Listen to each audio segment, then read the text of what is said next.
Okay, y'all. So I didn't understand why God had me go back and read Exodus until I started taking the flesh eyes off and started letting my spirit man pay attention to details of everything.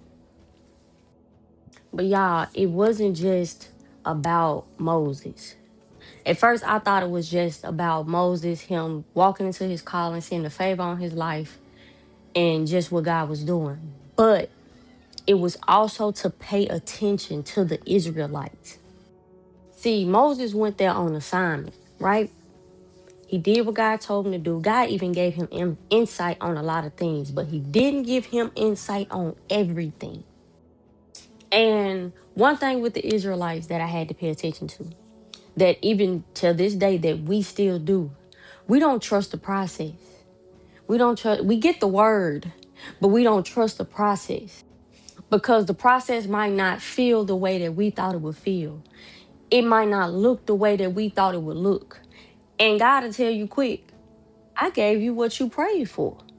But because it doesn't look the way that we expected it to look or feel the way that we expected to feel, we complain, we moan, and we groan. But what we fail to realize is God is the author of the story. He comes up with how it's going to work out, what it's going to look like.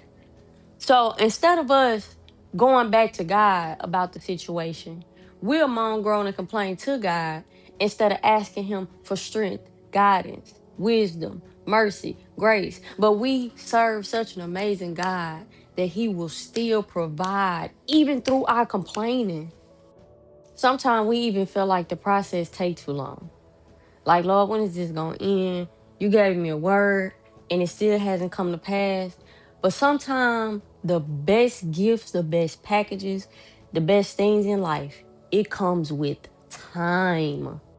But not our time. Not our time. God's time and our time is two different things. He's omnipresent, He's eternal. We have a short life. Even when it feels long, it's still short. Y'all, when I tell you God had to open my eyes to a lot of things, because even now He's showing me how this story relates to my right now. And even though God brought them out of Egypt, they still was in an Egypt mindset.